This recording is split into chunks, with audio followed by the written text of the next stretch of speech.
नमस्कार दोस्तों, स्वागत है आपका मेरे YouTube चैनल पे। लेकिन आप लोगों से एक रिक्वेस्ट है, कृपया प्लीज इस वीडियो में आगे बढ़ने से पहले प्लीज आप लाइक कर दिए। अब आते हैं टॉपिक पर। तो टॉपिक ये है कि इंग्लैंड के प्रधानमंत्री कीर स्टारमर वो भारत आ चुके हैं और भारत में उन्होंने एक जगह चूज किया है, मुंबई। वहां पे लैंड हुए। वो डायरेक्टली वो दिल्ली में नहीं आए, वो पहले मुंबई आए हैं। पूछे क्यों? सवाल ये है कि कीर स्टारमर यहाँ भारत में करने क्या आए हैं। तो आपको मैं पीछे फ्लैशबैक में ले चलता हूँ।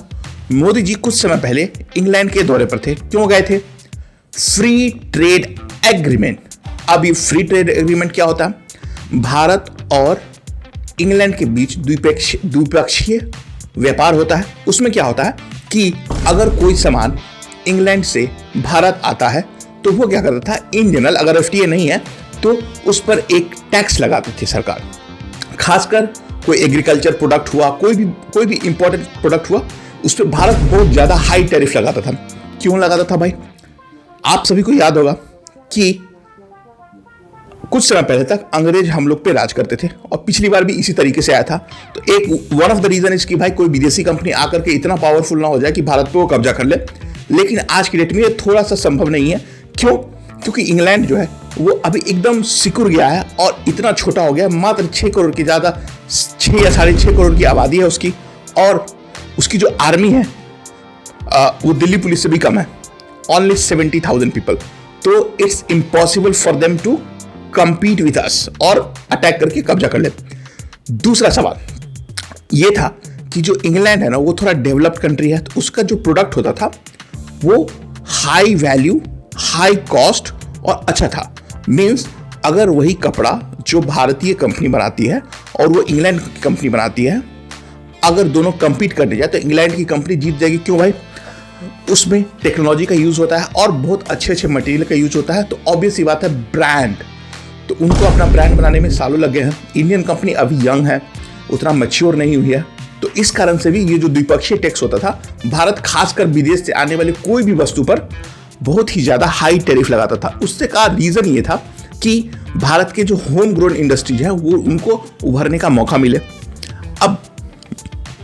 अब समय ये आ गया है कि भारत दुनिया की चौथी सबसे बड़ी इकोनॉमी है नॉमिनल जीडीपी के अनुसार, और इंग्लैंड 5वीं है। कुछ समय पहले इंग्लैंड को पछाड़ करके ही हम आगे बढ़े थे। अब ये जो फ्री ट्रेड एग्रीमेंट हुआ था उसमें ये है, मोटा मोटी अगर मैं आपको समझाऊं, भारत से जो भी प्रोडक्ट इंग्लैंड जाएंगे उस पर बहुत कम टैक्स लगेगा, और इंग्लैंड से भारत में कोई भी प्रोडक्ट आएगा उस पर बहुत कम टैक्स लगेगा। मीन्स दोनों के बीच में जो व्यापार है वो $5 बिलियन अगर है, मैं सिर्फ एग्जाम्पल दे रहा हूँ, एग्जैक्ट नंबर मुझे नहीं पता, $5 बिलियन है, तो वो बढ़ करके 50 हो सकता है। ऑब्वियस सी बात है कि अगर टैक्स नहीं है तो इंडिया में बनने वाले उत्पाद इंग्लैंड जाकर के सस्ते हो जाएंगे और इंग्लैंड के जो उत्पाद है वो इंडिया में सस्ते हो जाएंगे। अब इंग्लैंड को इससे क्या फायदा है भाई? जो लिकर है ना, खासकर इंग्लिश वाइन और समथिंग, वो इंडिया में सस्ता हो जाएगा। और अन्य प्रोडक्ट्स भारत में, एक कार का एग्जांपल लेते हैं, रोल्स रॉयस और रेंज रोवर। भारत में ये दोनों बहुत फेमस हैं, बट भारत में इस पर लगभग 100% से ज़्यादा टैक्स लगता था, तो वो सस्ता हो जाएगा। जो अमीर लोग हैं उनके लिए खुशी की बात है कि भाई वो रेंज रोवर और रोल्स रॉयस सस्ते दामों पर ले सकते हैं। और इंग्लैंड की एक फेमस कंपनी है जिसका नाम है स्टैंडर्ड चार्टर्ड। आप सभी ने सुना होगा स्टैंडर्ड चार्टर्ड बैंक, उसके भी लोग भारत में आए हैं और ये माना जा रहा है कि वो भारतीय बैंक में और मुंबई में कुछ बड़ा इन्वेस्टमेंट को लेकर के बिजनेस टू बिजनेस डील होने वाला है। ब्रिटिश पेट्रोलियम, अगर आप कभी जियो के पेट्रोल पंप पे गए होंगे तो जियो बीपी, तो बीपी है ना दुनिया की बहुत बड़ी पेट्रोलियम कंपनी है, और वो भी भारत में आने वाले समय में कुछ इन्वेस्ट करेगी। और मेरा मानना है कि जो भारत में जो तेल का मतलब तेल और गैस की जो खोज हुई है अंडमान में, उसमें भी वो अपना योगदान करेगी। खोज तो कर लिया हमने, बट उसको ड्रिल करने के लिए जो टेक्नोलॉजी चाहिए, पैसा चाहिए, वो कौन लगाएगा? भारत सरकार लगाएगी, तो उसको रेवेन्यू शेयर करना पड़ेगा। ब्रिटिश पेट्रोलियम के पास कैपेबिलिटी है, पैसा है और टेक्नोलॉजी है, और ये तीनों का प्रयोग करके उस पर रेवेन्यू शेयरिंग हो सकता है। और कीर स्टारमर जब भी भारत आए हैं अभी, तो वो एक पूरा का पूरा पीआर कैंपेन भी चला रहे हैं लोकली, ताकि उससे ये फायदा हो कि इंग्लैंड के लोगों को ये बता सके कि भाई हम इंडिया के साथ बहुत बड़ा ट्रेड एग्रीमेंट कर लिया है, जिससे इंग्लैंड के लोगों को जॉब मिलेगा।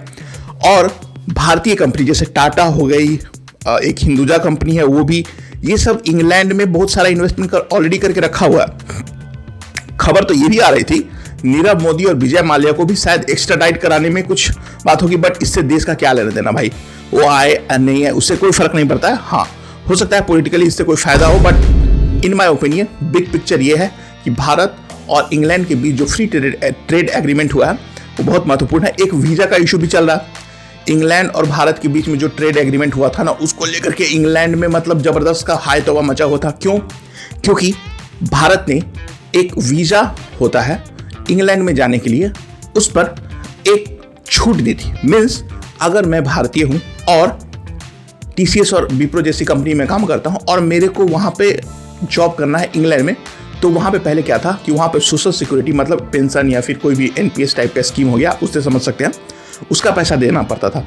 और वो किसी भी एम्प्लॉय को ये देना, खासकर भारतीय एम्प्लॉय को, एम्प्लॉयर के लिए थोड़ा महंगा पड़ता था, तो हायरिंग आसान नहीं होता। तो मतलब ये जो स्कीम था, इसका जैसे ही मतलब पता चला लोगों को तो जम के विरोध हुआ। और इंग्लैंड में अभी खासकर इमिग्रेशन को लेकर के भयानक पॉलिटिक्स चल रही है और कीर स्टारमर को दिखाना है कि ये फ्री ट्रेड एग्रीमेंट करने के बाद उनके देश को बहुत सारा फायदा होगा। तो मोटा मोटी अगर मैं समरी में करूँ इस वीडियो में, तो कीर स्टारमर की जो विजिट है इसका सिग्निफिकेंट इम्पैक्ट होगा भारतीय अर्थव्यवस्था पर, और आने वाले समय में हमें देखने को मिलेगा बहुत सारे इंग्लिश प्रोडक्ट जो भारत में आ सकते हैं। और दोस्तों, अगर आपको मेरा वीडियो पसंद आता तो प्लीज़ आप लाइक करें, कमेंट करें और शेयर करें। Thank you.